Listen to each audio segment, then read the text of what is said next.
briller avec éclat est une réalité. Ne resplendiront que ceux-là qui auront compris qu'il faut s'élever. «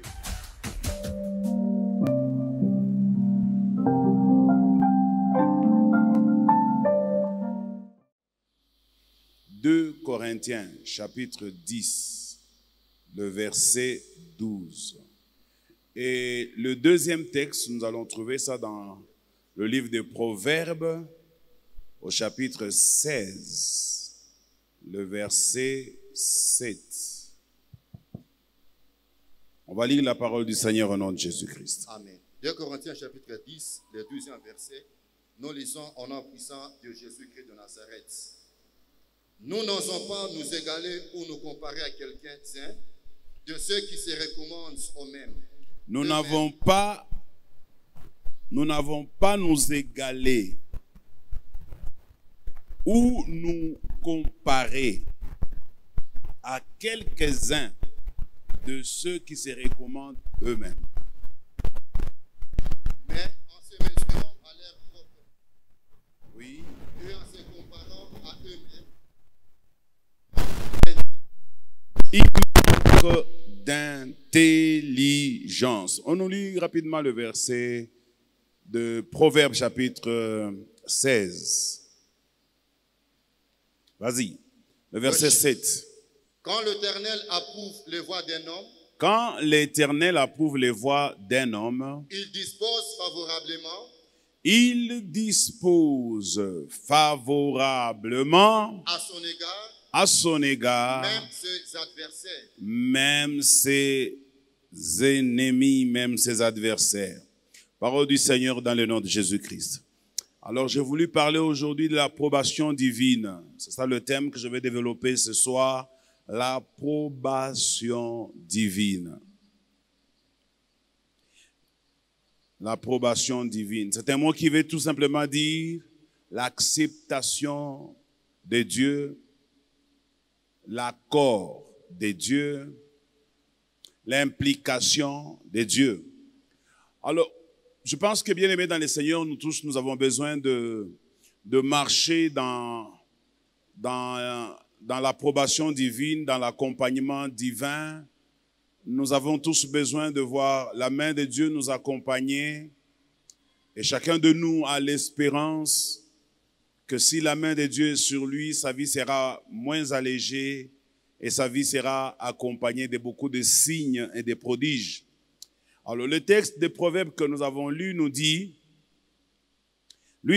que si l'Éternel approuve les voies d'un homme, il dispose favorablement à son égard, même ses adversaires, comme on l'a dit, même ses ennemis. Alors ça veut dire que les chemins que nous empruntons dans notre vie, par moments, nous ne sentons pas l'accompagnement divin parce que le chemin que nous emportons ne rencontre pas les attentes de Dieu.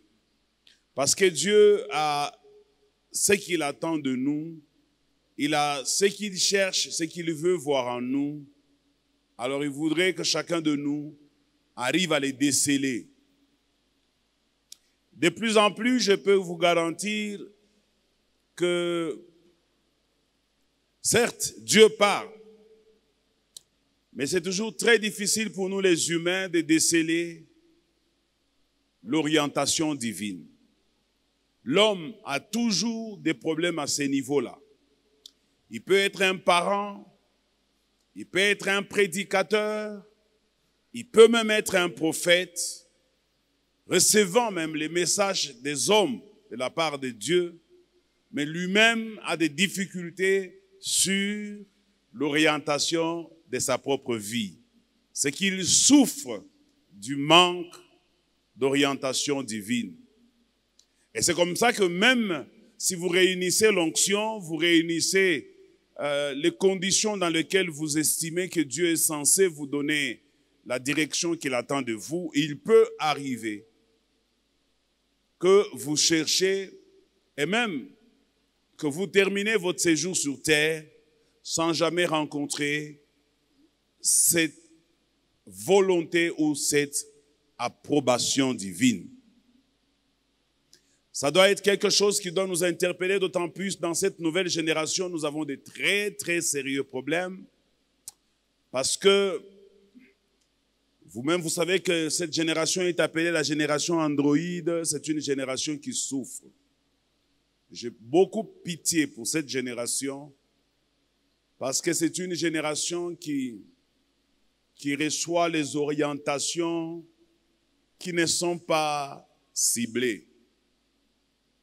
C'est une génération qui est plus accrochée à l'Internet, dans lequel il y a certaines informations, d'autres qui sont vraies, d'autres qui sont fausses, d'autres qui viennent de Dieu, d'autres qui viennent du diable. Et c'est fait que, par manque de discernement, la jeunesse est très exposée. Je voudrais aujourd'hui que ceux qui s'estiment être jeunes, ou qui ne savent pas encore quelle est l'orientation qu'ils doivent suivre dans leur vie, qu'ils me prêtent vraiment leur attention ce soir. Parce que ce que je vais vous dire peut délivrer la vie de quelqu'un, ça peut donner une ouverture dans la vie de quelqu'un.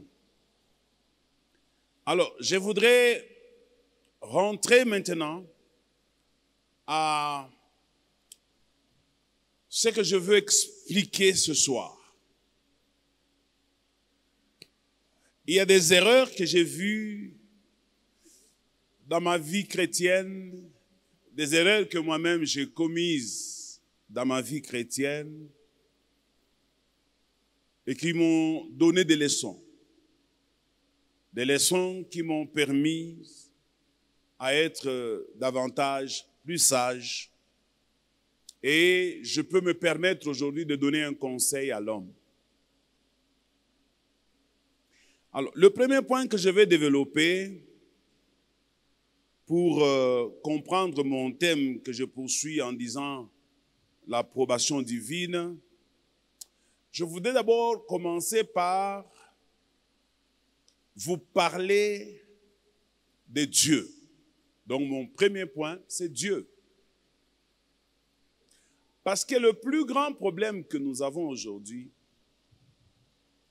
nous sommes dans l'Église, mais nous ne connaissons pas Dieu. Nous sommes des chrétiens, mais nous ne connaissons pas Dieu. Nous prêchons Dieu sans le connaître.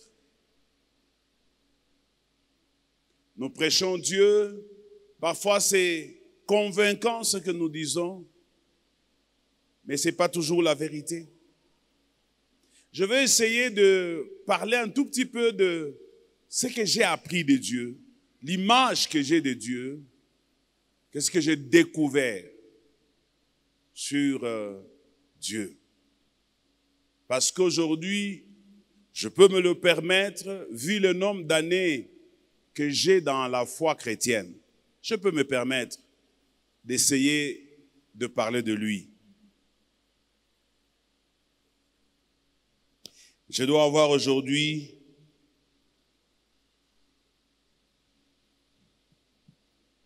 beaucoup d'années dans le Seigneur. Je me suis converti depuis 93. Au jour d'aujourd'hui, je serai dans les trentaine d'années avec le Seigneur.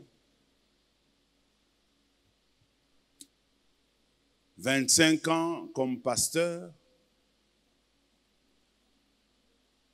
J'ai compris que Dieu, l'erreur que nous tous nous faisons, nous l'imaginons comme étant un homme. Première erreur. Tout le monde ici pense que Dieu est un homme.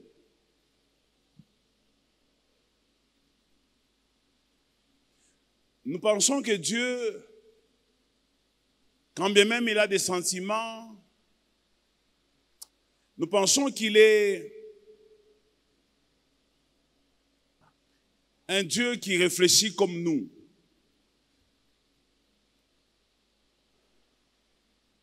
La Bible nous a été donnée afin de nous aider à comprendre Dieu. Renard Bonquet a dit, si dans cette vie, nous n'avions pas la Bible, et que nous devions vivre sur cette terre,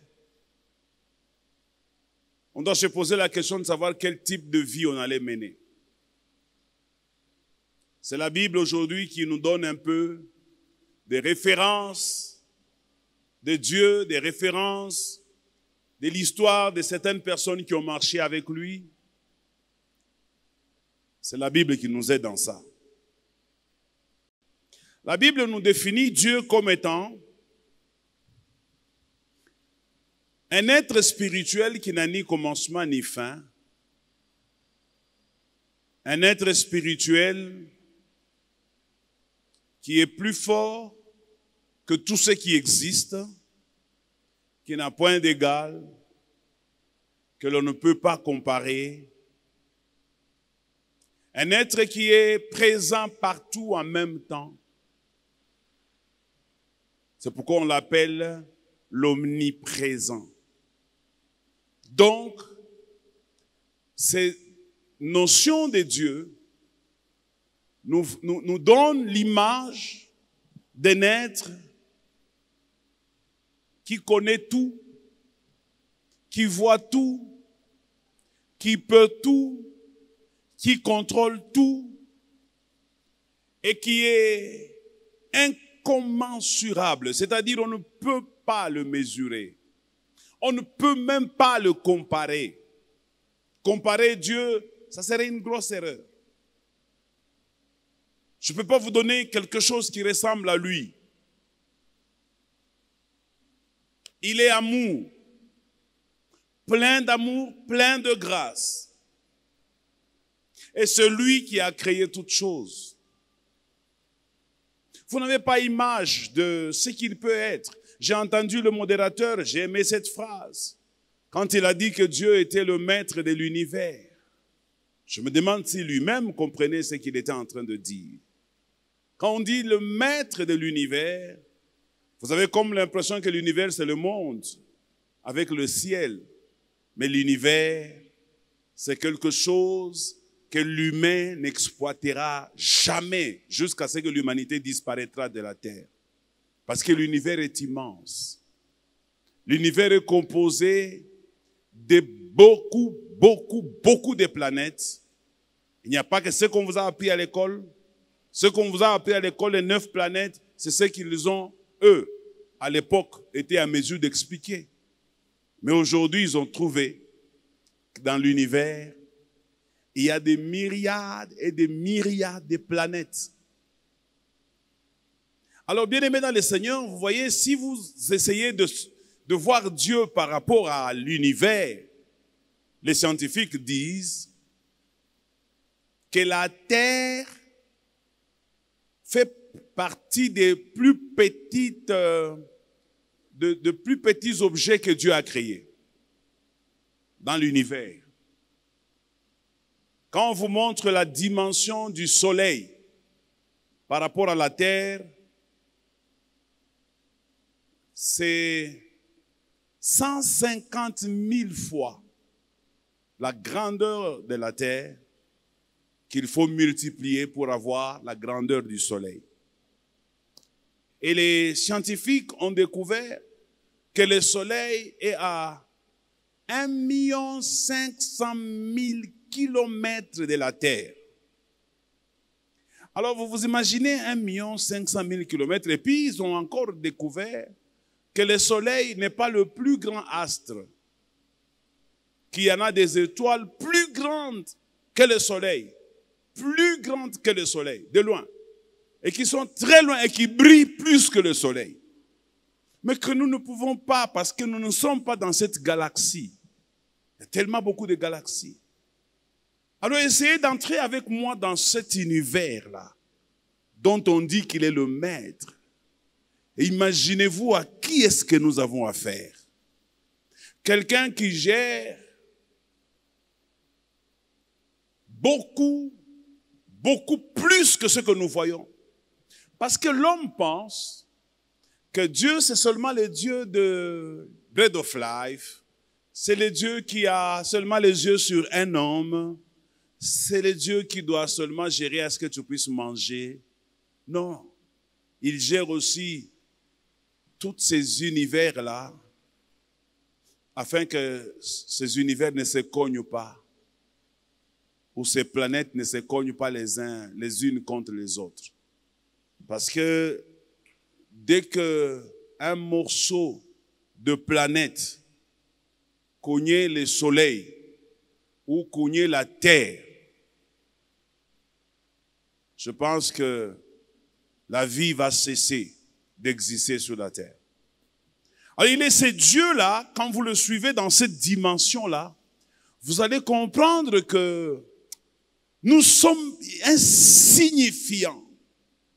Nous sommes tellement microscopiques pour nous voir à partir de là où il est, que cela doit nous inspirer encore davantage la crainte d'un être comme celui-là. Il est capable de refaire le monde. Il est capable de recréer l'univers sur une autre planète. Il est capable de tout, ces dieux-là. Mais c'est ces dieux-là, dans un amour que je n'arrive pas à exprimer pour l'homme, selon toujours les recherches des scientifiques, il n'y a aucun autre endroit dans tout cet univers immensement grand, des millions, des milliards de kilomètres, il n'y a aucun autre endroit où il y a la vie comme sur la terre. Aucun autre endroit où il y a des êtres vivants, même si en Amérique on a essayé de créer l'histoire des extraterrestres, mais ce ne sont des histoires des utopies. Personne n'a déjà prouvé qu'il y a encore d'autres hommes qui vivent en dehors de cette terre. Parce que la terre est la seule jusqu'ici, de manière probante, qui détient en elle la vie, notamment l'eau, l'air, un sol fertile. Il n'y a que la terre. Nulle part ailleurs sur toutes ces planètes qui existent, on peut trouver même une petite plante de 2 cm. Ça n'existe pas. C'est seulement ici où nous sommes. Alors, commencez à comprendre, bien-aimés dans le Seigneur, que ce Dieu-là a besoin quand même que nous puissions le consulter. Il a quand même besoin que nous puissions faire ce qu'il veut. Alors qu'il peut nous ignorer et s'occuper d'autres choses plus valeureuses que nous. C'est comme ça que le diable a dit à Dieu, qu'est-ce que c'est qu'un homme pour que tu prennes cas de lui? Qu'est-ce que c'est que cet homme-là pour que tu acceptes d'aller mourir pour lui à la croix? Qu'est-ce qui t'a marqué avec? Tu l'as réduit par rapport aux anges. Tu l'as rendu inférieur par rapport aux anges. Et c'est cet homme-là pour lequel tu décides de mourir à la croix. Pour ces gens-là, tu as toute ton attention et tu dis même que celui qui va toucher à mon serviteur, il touche à la prunelle de mon œil. Qui est-il, cet homme-là, pour que toi, Dieu, tu t'en inquiètes autant? Bien-aimé dans le Seigneur, j'ai essayé à ma manière de vous parler de Dieu, mais je n'ai fait que 1/10000000 de détails. Je n'ai pas réussi à parler de Dieu. Parce que quand on doit parler de Dieu, la tête tourne 1000 fois. Puisque vous allez vous poser la question de savoir, avant qu'il ne crée, qu'est-ce qu'il y avait? D'où vient-il? Où était-il? Et toutes ces questions-là, vous ne trouverez pas de réponse parce que vous n'avez qu'un petit cerveau à la vue de Dieu qui ne ressemble même pas à une aiguille, ou à la pointe d'une aiguille. Ce petit cerveau-là ne peut pas comprendre celui qui a créé et qui soutient l'univers entre ses mains. Alors c'est comme ça, bien-aimés dans le Seigneur, tout ce qu'il nous demande, c'est de croire qu'il existe et que celui qui est le rémunérateur de tous ceux qui les cherchent. Alors je voudrais finir mon premier point sur Dieu avec cette notion que je voudrais que l'Église comprenne. Quand quelqu'un t'aime, il attend en retour que tu lui prouves aussi un peu d'amour. Vous savez, quand tu es en face d'un grand, un grand, c'est celui qui te dépasse.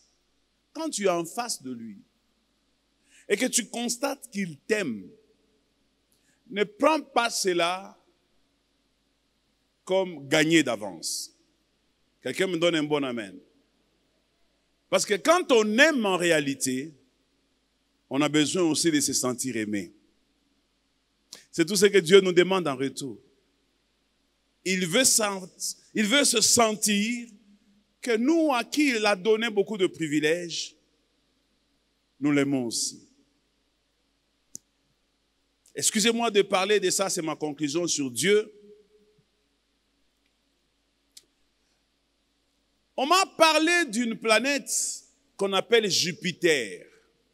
On m'a dit que Jupiter, c'est une planète qui se trouve loin de la Terre, mais qui ramasse tous les météorites. Les météorites sont des morceaux, des blocs de pierre à la dimension de plus que notre globe terrestre, mais des morceaux de terre comme ça, qui survolent dans l'univers, dans l'espace, et qui cherchent comment ils peuvent, plutôt qu'ils cherchent où aller, mais qui peuvent heurter la Terre.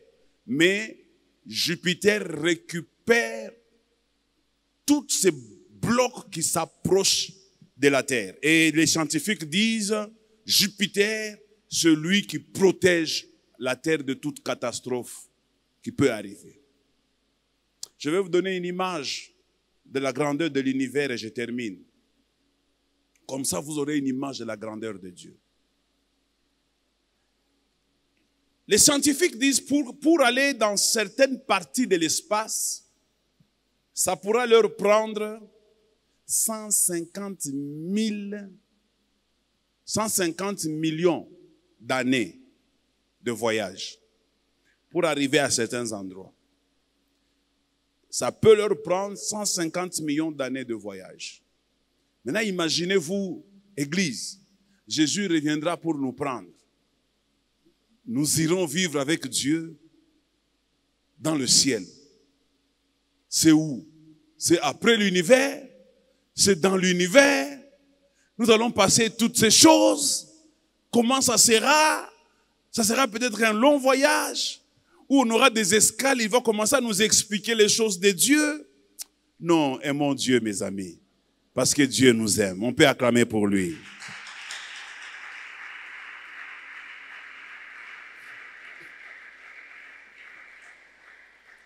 Regarde ton voisin et dis-lui, sais-tu que tu es un avion ou un fusée?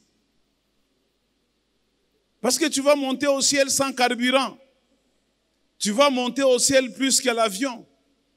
Tu vas monter au ciel, toi là, montant au ciel, dépassant les niveaux du soleil, allant au-delà. Non, Dieu est bon. Je ne veux pas manquer ça. Je suis curieux. Je ne fermerai pas les yeux. Je regarderai tout autour de moi pour que je voie les merveilles de Dieu. Peut-être à ce moment-là, nous comprendrons toutes ces choses que je suis en train d'essayer de vous parler. Alors, le deuxième point, je voudrais exhorter l'Église. Pourquoi Dieu doit approuver nos voies? Pourquoi Dieu doit approuver nos voies? Parce que la Bible qu'on a lu avec vous nous dit que s'il approuve les voies d'un homme, il dispose favorablement à son égard même ses ennemis. Pourquoi Dieu doit-il approuver nos voies? Eh bien, c'est simple. Parce que Dieu a donné à chacun d'entre nous un rôle spécial, particulier, qu'il doit jouer sur cette terre. Chacun de nous a un rôle à jouer. Moi, j'ai un rôle à jouer. Tu as un rôle à jouer. Elle a aussi un rôle à jouer. Que chacun joue son rôle. Quels sont les défauts que nous avons pour que nous n'arrivons pas à jouer chacun son rôle et que nous ne puissions pas arriver à satisfaire ce grand être qui est Dieu, qui siège au-delà de l'univers qui nous aime, qui a des yeux sur nous, malgré notre petitesse. Quelles sont nos erreurs? Première erreur que nous commettons. Nous voulons toujours faire ce que tout le monde fait. Ça, c'est le plus grand défaut de l'homme. L'homme veut toujours faire ce que tout le monde fait. Dieu ne nous a pas amenés ici sur terre pour que nous soyons tous en train de faire les mêmes choses.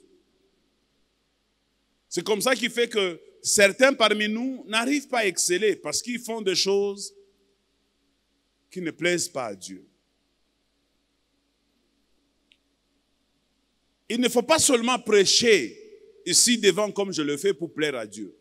Non, je peux vous garantir, croyez-moi, il y a des gens qui montent ici devant, peut-être moi aussi, mais qui passent leur temps ici devant alors que Dieu les attend ailleurs.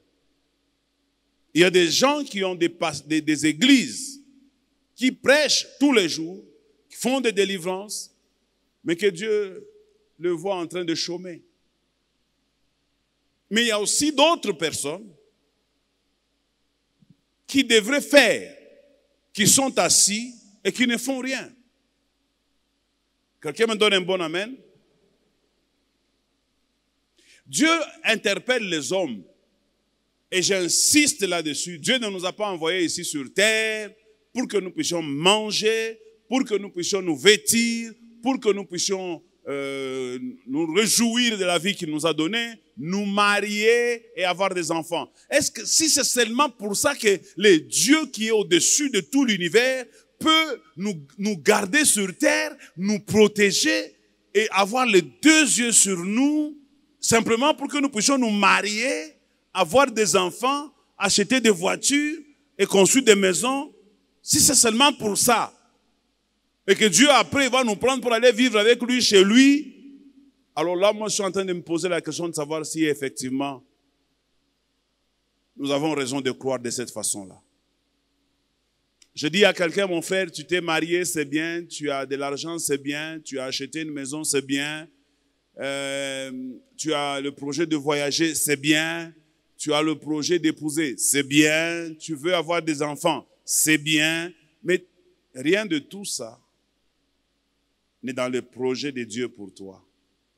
Rien.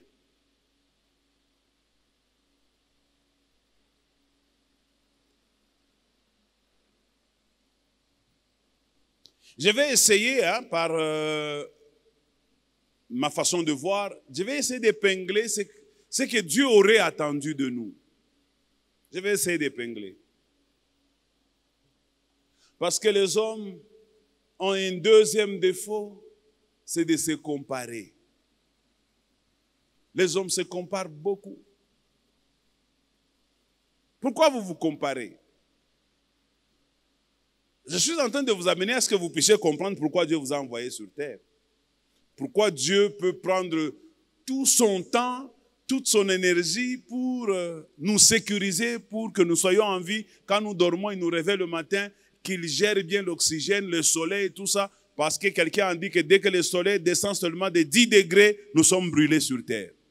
Pourquoi Dieu maintient tout ça? Pourquoi?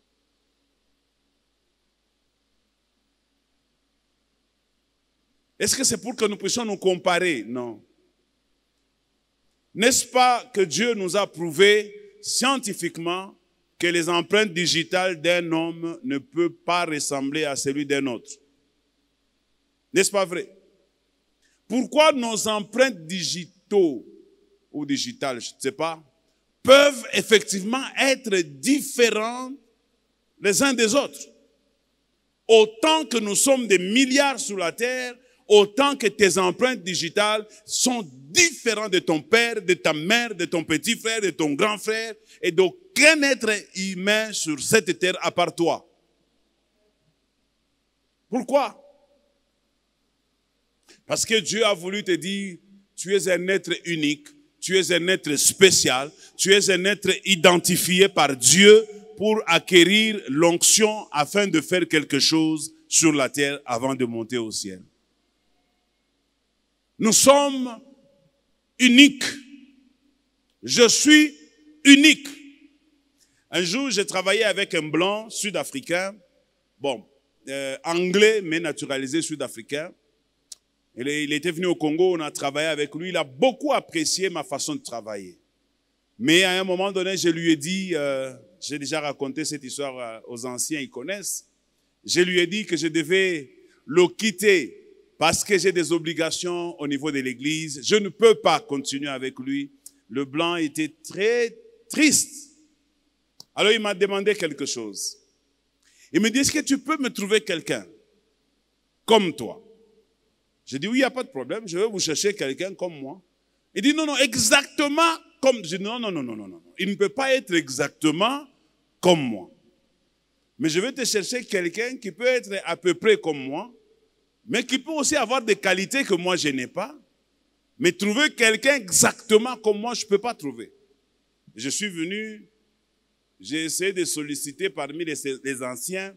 Bon, j'ai trouvé un que j'estimais qu'il peut être, bon, un koussi-koussa. Bon, je l'ai quand même pris. Je l'ai amené chez le blanc. Bon, le blanc l'a gardé à mon nom. Il l'a gardé, et le frère là, il a travaillé avec ce blanc, il s'est fait un peu de pognon. Et un jour, j'ai croisé ce blanc-là, je l'ai taquiné un peu pour dire, comment tu l'as trouvé? Il est comme moi? Il dit, non, non, non, non, non, non, il n'est pas comme toi. Non, ce n'est pas parce que je suis meilleur que lui, non. C'est parce que je suis unique et je ne peux pas être comparé à quelqu'un. Tu es aussi unique, tu ne peux pas être comparé à quelqu'un. Refuse de te comparer, refuse que quelqu'un te compare, refuse qu'un homme te compare avec un autre. Les gens peuvent dire, non, mais tel il est meilleur, tel il a fait. Regarde les enfants de la voisine, elles ont fait, eux ils ont fait. Non, ne te compare pas. Chacun de nous a son histoire. Chacun de nous a son passé. Chacun de nous a son itinéraire. Ce que moi j'ai connu, toi tu n'as pas connu. Même si ça peut se ressembler un peu, ce n'est pas la même chose. Nous n'avons pas les mêmes parents. Comment allons-nous avoir les mêmes choses? Mon ADN, on ne le trouve nulle part. Il n'y a que moi qui ai cet ADN. Je le transmets à mes enfants.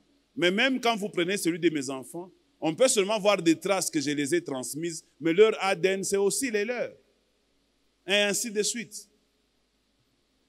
Alors, je voudrais que chacun de nous, avant que je ne quitte la chair, qu'il réalise en lui-même que Dieu l'a créé comme une pièce unique. Tu n'as pas compris. Dieu t'a créé comme une pièce unique. Et en tant que pièce unique, tu es rare.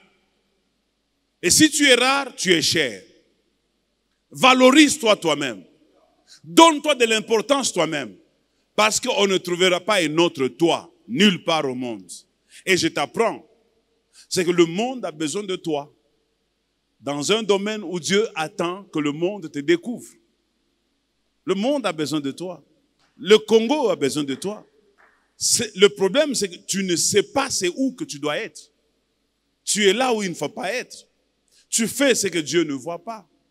C'est comme ça qu'il a dit, s'il approuve les voies d'un homme, si seulement Dieu a approuvé les voies d'un homme, il va disposer à son égard même ses ennemis. C'est-à-dire, personne ne va te refuser, personne ne va te résister. Pourquoi avons-nous des combats? Pourquoi avons-nous des résistances? Pourquoi nous sentons-nous comme si, à un moment donné, Dieu ne nous accompagne pas? C'est parce que ce que nous faisons n'est pas forcément ce que Dieu attend de nous. Rapidement, je vais essayer de donner un peu l'image, l'idée de ce que Dieu attend de nous.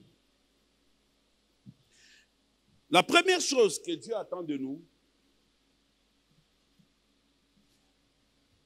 c'est que chacun de nous, dans son domaine, qu'il reflète la ressemblance avec Dieu.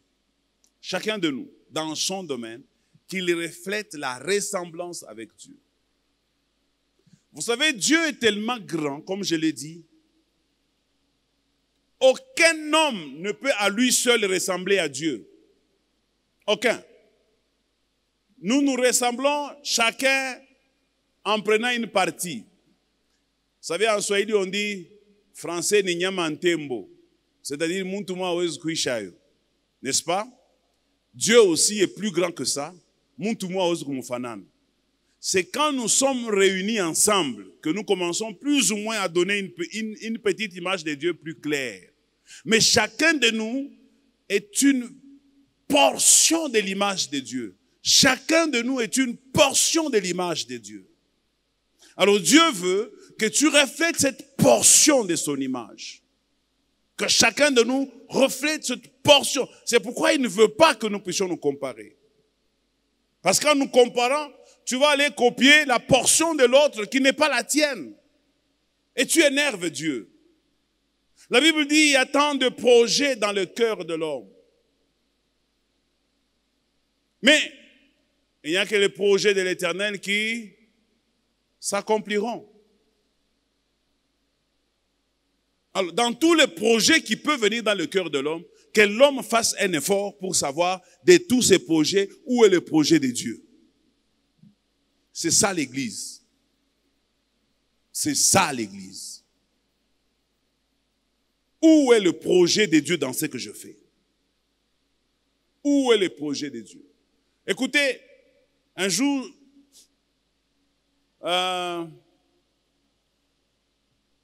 Marie vient, la mère de Jésus. C'était à la fête.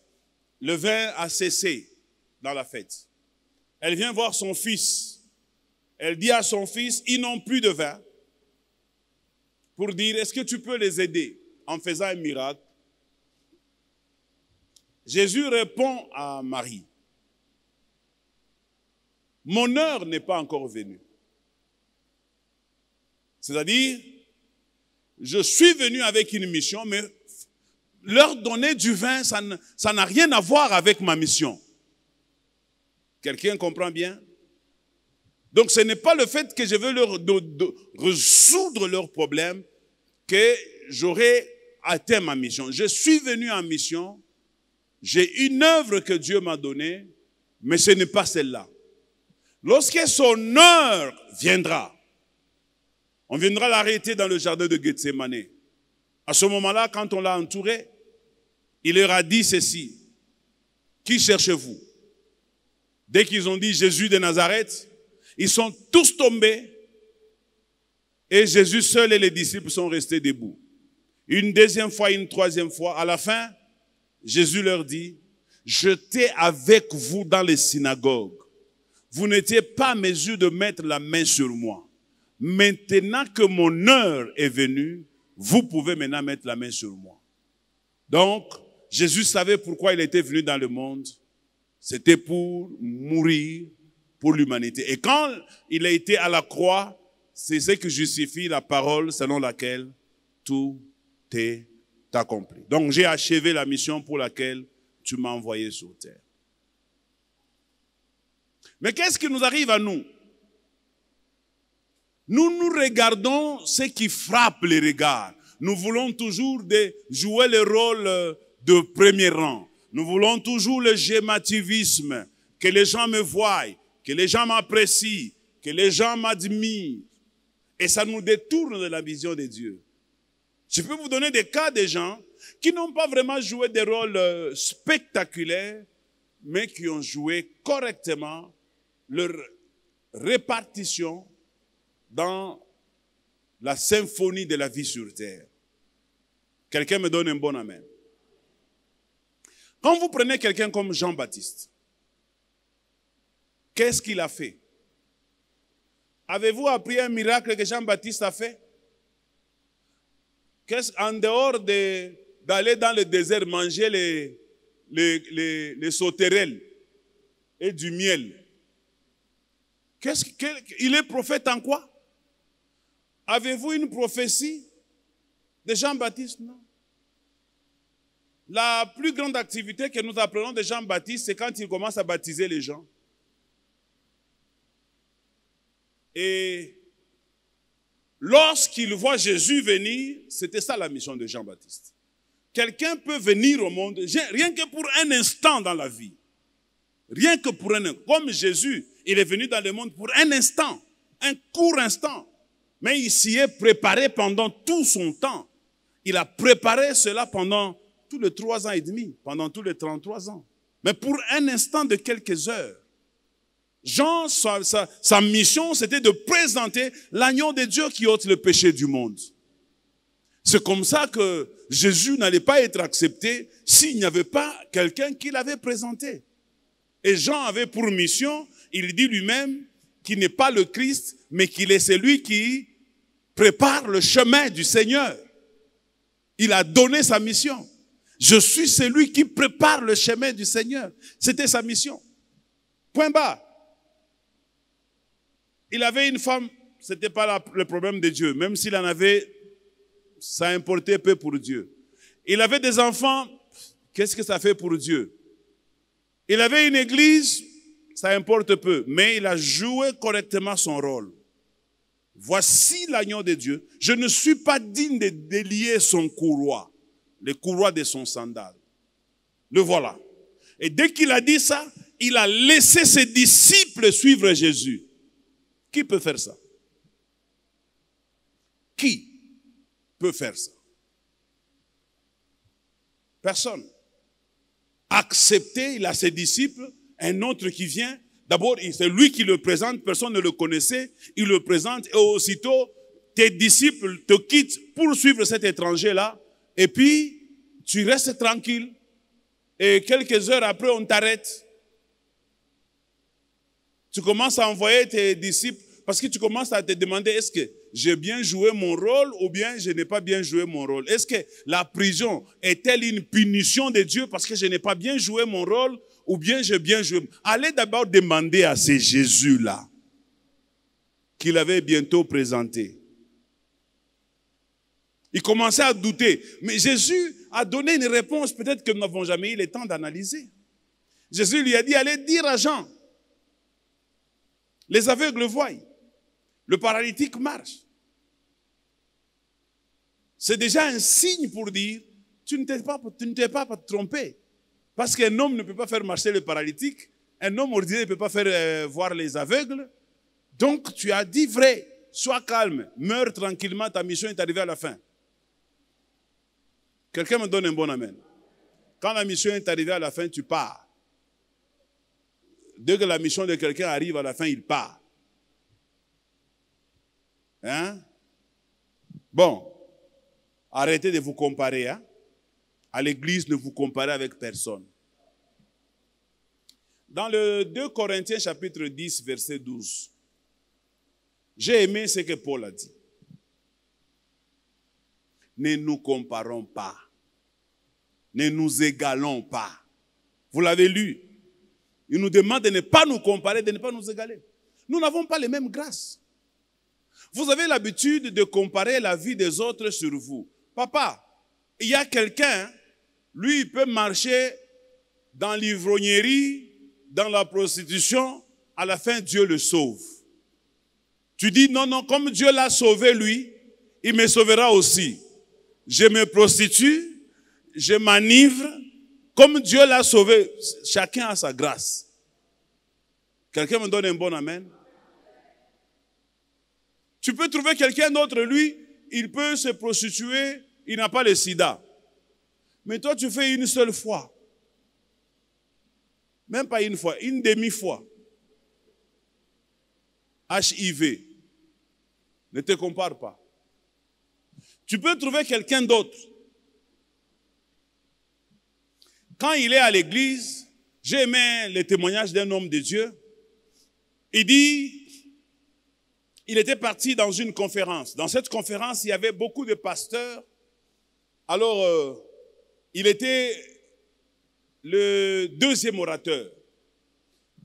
Alors, il a constaté que on les avait tous logés dans le même hôtel. Lui, il était noir, les autres étaient des blancs. Alors, il a constaté que les blancs, pendant que lui était en retraite et jeune à sec, ne buvant ni ne mangeant rien, à sec depuis le premier jour qu'il est arrivé. Parce qu'il estimait, il faut que l'homme va démontrer Mungu. Mais à un moment donné, quand il passe par les restaurants, il veut prendre un peu de thé, il constate que le blanc est en train de dévorer tout un poulet avec beaucoup de choses autour. Là, il est bien avec un peu de vin à côté. Le gars regarde comme ça et dit, est-ce que c'est le blanc ici avec qui nous allons parler ou bien c'est quelqu'un d'autre? À un moment donné, le blanc finit de manger, il se lance dans la piscine. Il commence à se laver dans la piscine de l'hôtel.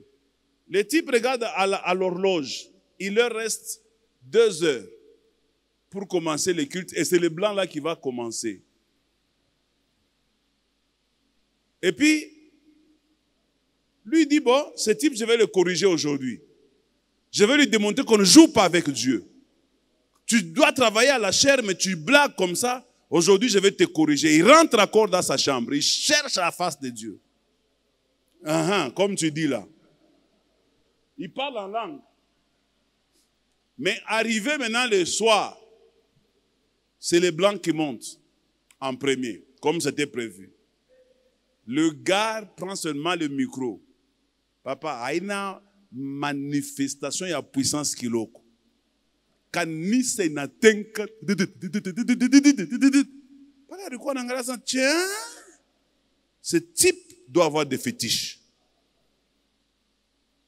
Kisha blanc anashuka banasa ni turi yake sasa na anafia kupima. Ne vous comparez pas, ne vous comparez pas. Kila mtu ana grâce yake. Attache-toi à ta grâce. Fais ce que Dieu attend de toi et ça suffit. Et il était ridicule. Anabikotola, à la fin, anashuka 15 minutes avant fin de la prédication. Njo anashuka anenda kona organisateur wa conférence. Basha bigala bote kumeza beko na kora na muuliza. Ce type ici, vous le connaissez depuis quand? Il dit, ah, tu ne le connais pas. Il dit, je ne le connais pas. Babake, njo missionnaire ou la refungulaka mission au niveau ya Nigeria. Kambo yake, njo baruka ba premier pentecôtiste muhimu kini. C'est que cet homme alikuwa na alliance ya bankambo yake na bazazi yake chaque mu précédé. C'est que il y a des familles hein, qui sont comme ça.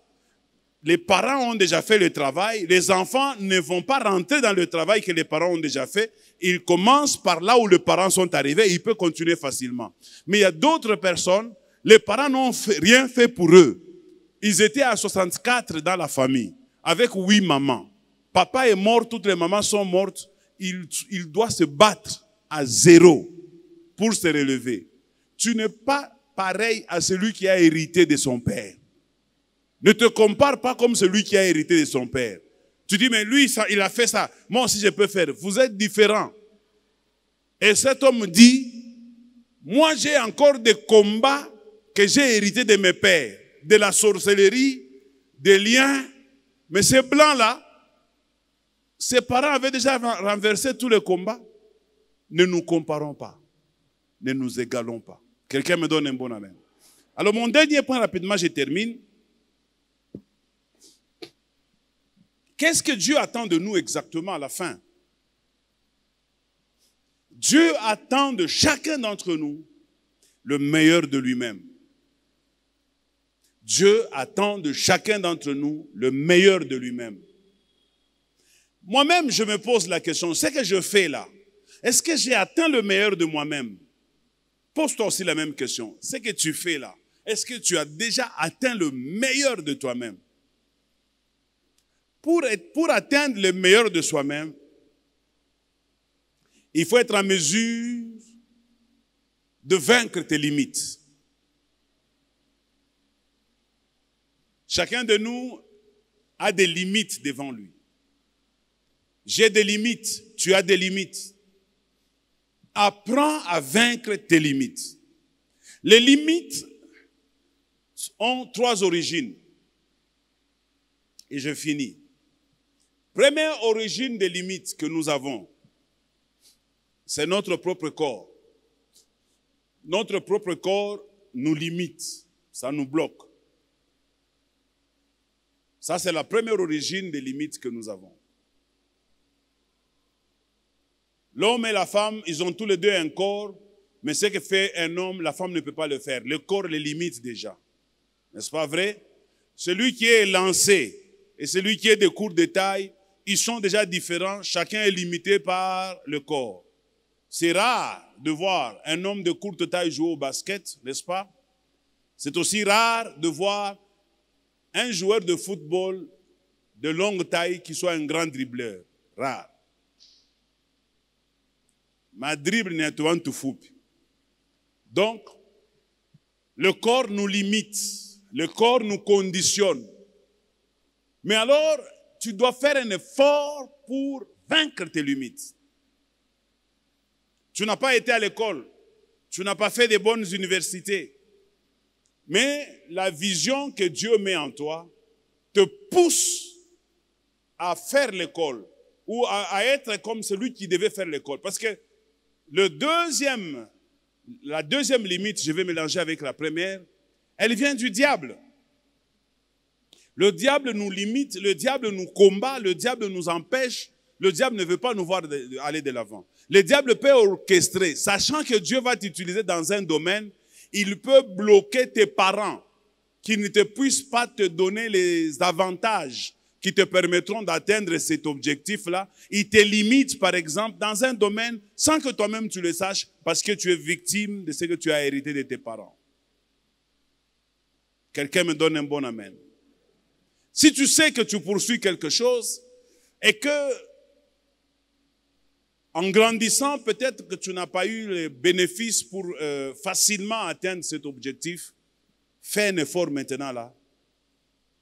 Fais ce que tu peux, réapprends s'il le faut, mais arrive à vaincre tes limites. Tu peux vaincre tes limites. Je connais un frère de l'église, c'est un ancien. Même moi, au début, je ne parlais pas anglais. Et j'ai détesté l'ancien Mike, l'ancien Simon, lorsqu'il parlait anglais, l'ancien Calais. Et aussi Alex. Quand il parlait anglais, je n'entendais absolument rien. Alors j'ai commencé à les détester. Et puis eux aussi, ils aimaient beaucoup parler en anglais. Ça m'énervait. Vous voyez? Bon, quand on enseignait l'anglais à l'école, c'était la matière que je n'aimais pas. Je fouillais ou bien je n'étais pas très attentionné. Mais j'ai été obligé d'apprendre l'anglais. Je ne suis pas devenu grand anglophone, mais tu ne peux plus parler en anglais sans que j'entende ce que tu dis. Et je peux communiquer avec un anglophone sans aucun problème. Aujourd'hui, je peux aussi m'appeler anglophone. J'étais allé prêcher une fois en Zambie. J'ai prêché en Ndola, j'ai prêché dans beaucoup de villages. J'étais avec maman Sylvie et papa Aimé, papa Clovis ou papa Aimé, papa Aimé. J'étais avec papa Aimé. Alors pendant que je prêchais, je m'excusais à la chair en disant aux Zambiens, je ne connais pas l'anglais, je vais prêcher en français. Papa Clovis va m'interpréter. Mais d'abord, je commençais par les saluer en anglais, j'introduisais un peu en anglais. Et les anglophones étaient très contents, ils acclamaient. Maintenant, quand je voulais parler en français, ils m'ont dit, mais pourquoi tu veux continuer en français? Parce que nous t'entendons déjà en anglais. J'ai dit, non, vous ne savez pas, ça, ce sont les petites choses que je maîtrise bien. Ne m'amenez pas plus. Non, non, continue d'abord. Là où tu vas te bloquer, maintenant ton interprète va interpréter. J'ai dit, ok, vous allez me tuer. Il dit, non, non, nous allons te comprendre. J'ai commencé à prêcher. Maman Sylvie témoin, papa Aimé témoin. La salle était debout. Les bishops étaient en train de tourner comme ça. Il est venu voir maman. Bon, il pense que maman n'est un acheté anglais. Dieu a dit, maman, is it the same one? Is it the same Joshua? Ce qui veut dire, est-ce que c'est le même, est-ce que c'est le pasteur Josué que je connais là? Anglais, n'a pas kutoka. Papa, n'a changé comme un n'a pas la cadence que l'on parce que, si moi on est saïdia, il n'a pas kutoka. On a combien de temps on a biora biniga muntumbu. Binaza kutoka bienvenue. Papa. Je vous dis, j'ai 2 témoins dans cette salle.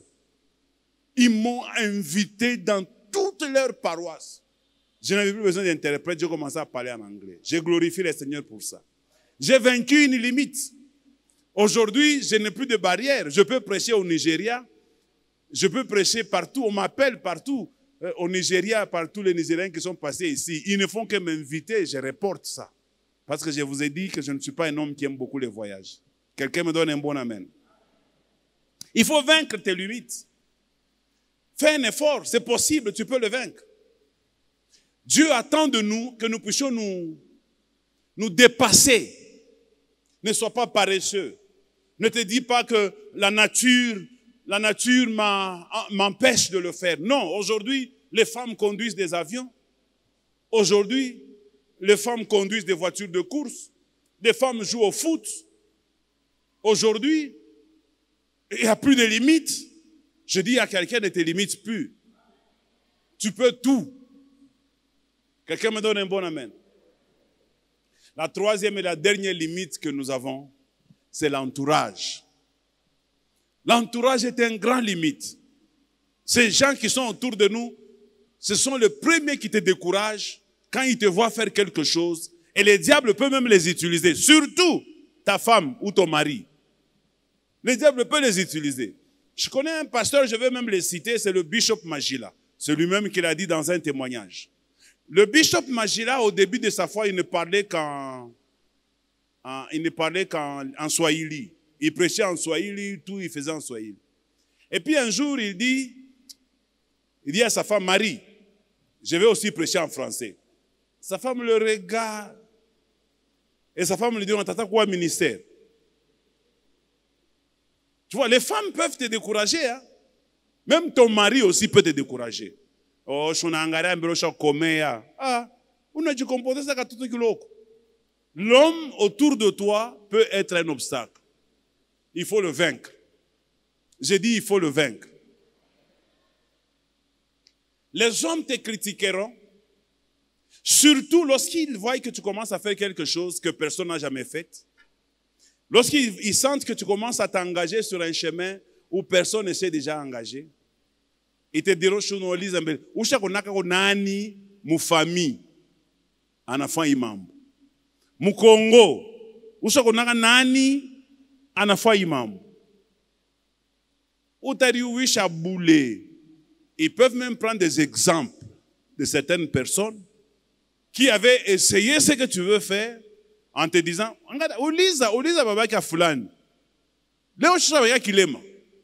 et ça te fait peur, tu te dis, ah non, alors dans ce cas-là, je renonce. Bien-aimés dans le Seigneur, je vais terminer en vous disant, il y a quelque chose que toi tu peux faire. Seul toi ne peux le faire. Et personne d'autre ne peut le faire. Même si une autre personne fera la même chose que toi, mais ta manière de faire cette chose-là sera différente de tous les autres. Ne copie personne. Avant, je voulais prêcher comme quelqu'un que j'aimais, jusqu'à ce qu'on m'a révélé qu'en prêchant comme tu veux prêcher comme tel, tu es en train de priver à ceux qui t'écoutent de découvrir qui tu es réellement. Et tu es en train d'empêcher à Dieu de se glorifier dans ton style de prédication. Alors reste naturel, fais comme toi, tu seras différent de tous les autres. Quelqu'un me donne un bon amen. J'ai compris les conseils, c'est pourquoi ne me comparer à personne. Je reste qui je suis, je fais comme Dieu me dit de faire, je ne copie personne, je n'ai que mes limites que je dois battre et je te conseille de faire pareil dans le nom de Jésus-Christ. Quelqu'un me donne un bon amen. Alors je vais prier avec vous dans les minutes qui restent. Je voudrais qu'on se tienne debout. J'ai intitulé le message « L'approbation divine ».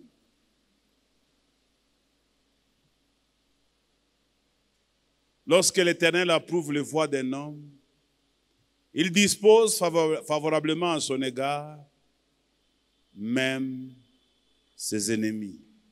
Tu as des ennemis. Tu as des gens qui te combattent. Tu ne réussiras pas si tu fais des choses qui ne plaisent pas à Dieu. Il y a une chose que Dieu attend de toi. Si tu l'as fait, Dieu te bénira. Si tu l'as fait, tes ennemis vont travailler pour toi. Une seule. Moi, je ne sais pas c'est quoi. Toi aussi, peut-être tu ne sais pas c'est quoi. Mais c'est ça qui doit être ta prière de tous les jours. S'il vous plaît, c'est ça ta prière de tous les jours. Dieu t'a créé leader. Mais toi, tu te comportes comme un suiveur. Dieu t'a créé grand. Tu te comportes comme un petit. Dieu t'a créé encadreur. Mais tu veux toujours qu'on continue à t'encadrer. Alors je veux que tu pries. Je prêcherai ce message jusqu'à ce que je rentrerai auprès du Père. Parce que c'est ça la vérité. Paul dit, dans un corps humain, l'œil ne peut pas dire à la main, pourquoi c'est toi qui touches la nourriture et moi, alors que j'ai beaucoup travaillé? Les pieds ne peuvent pas se plaindre en disant à la bouche, c'est moi qui ai marché, mais c'est toi qui sens la bonté de la nourriture. La tête ne peut pas dire à l'estomac, estomac, una kajiba, mais au yasa ni minjo, miriboulé joue au jibe. Chacun joue son rôle. Même si ton rôle est de disparaître devant les gens, disparaît. Mais pourvu que tu approuves les voies de Dieu et que Dieu te bénisse pour ce que tu fais. Et tu seras leader dans ce domaine-là.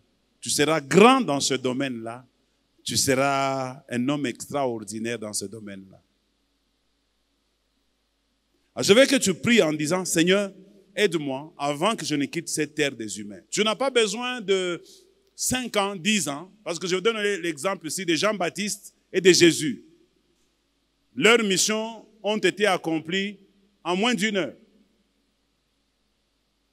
Jésus, c'était à la croix. Jean-Baptiste, c'était la présentation de Jésus. Une présentation de quelqu'un ne peut pas prendre 1 heure. C'est quelques minutes. Et à la croix, c'est vers 15 heures que Jésus est mort. C'est cette heure-là qui est la plus importante de toutes. La 15 heures-là. Quand il a dit, tout est accompli. Même si tu as avancé en âge, tu te dis, mais je suis peut-être en erreur. Non, non, non, non, non. Tu n'es pas en erreur parce que c'est un travail qui se fera en très peu de temps et tu auras atteint ta mission. Alors, je veux que tu élèves la voix, que tu dises à Dieu, Seigneur, il n'est pas encore trop tard. Je ne veux pas passer à côté de la plaque. Je ne veux pas me tromper. Je ne veux pas passer ma vie en mettant au monde, en mangeant, en me réjouissant. Et puis je dis que j'ai vécu. Refuse et prie le Seigneur. Je vais t'écouter prier.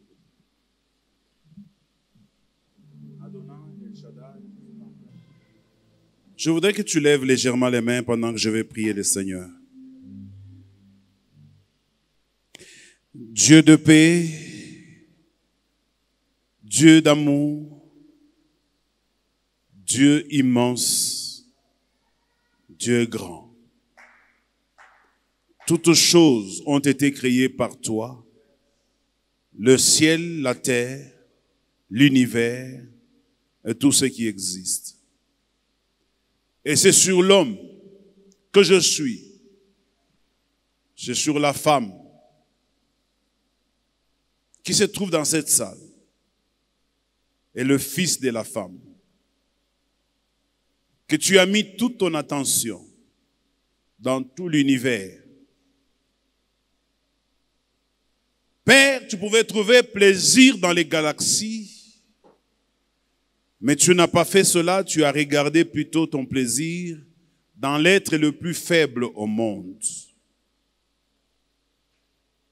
Adonai, pourquoi? Quel est ton intérêt? Qu'est-ce que tu nous cherches? Qu'est-ce que tu attends de nous? Quel est notre impact dans ce grand univers? Quel est notre apport dans ton existence? Qu'est-ce que nous devons faire qui puisse apporter un plus à la joie au ciel? Père, tu nous as donné les fruits de l'esprit.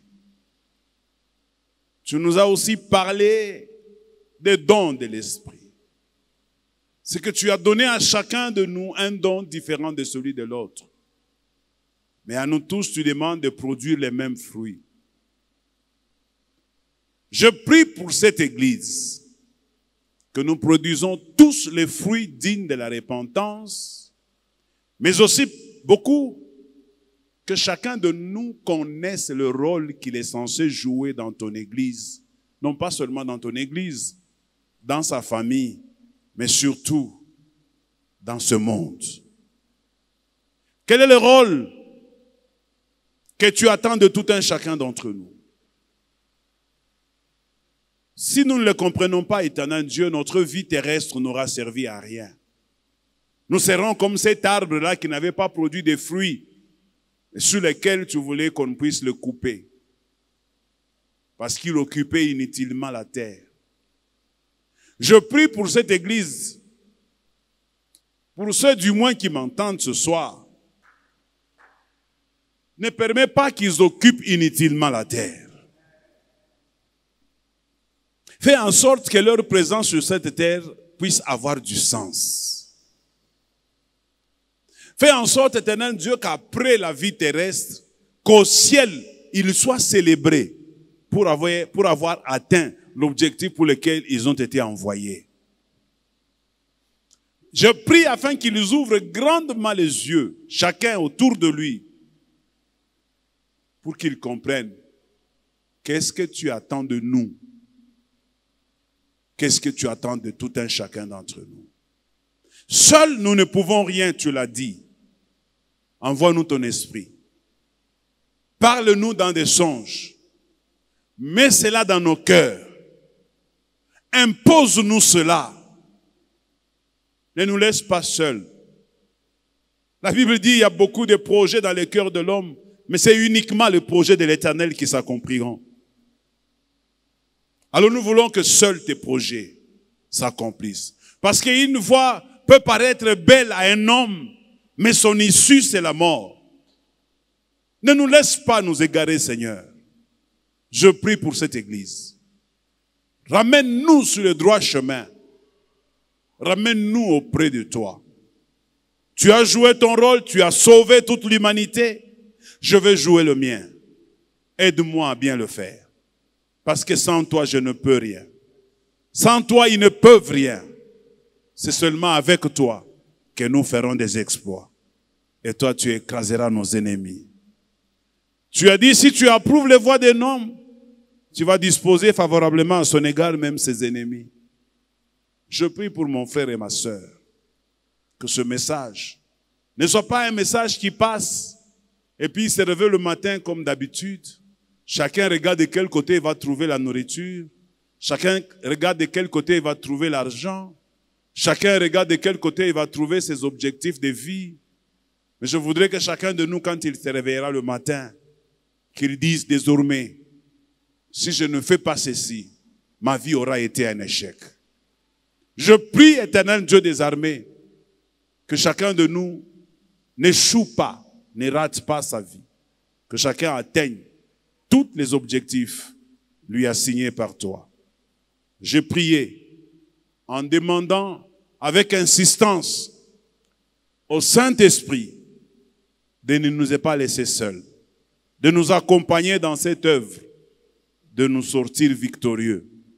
Quant au diable, je lui donne des injonctions de se retirer au nom de Jésus-Christ de toute personne qui veut faire la volonté de Dieu, de se retirer de cette église qui veut plaire à Dieu, de se retirer des hommes et des femmes qui veulent connaître ce qu'ils doivent ou ce qu'ils sont censés faire pour Dieu.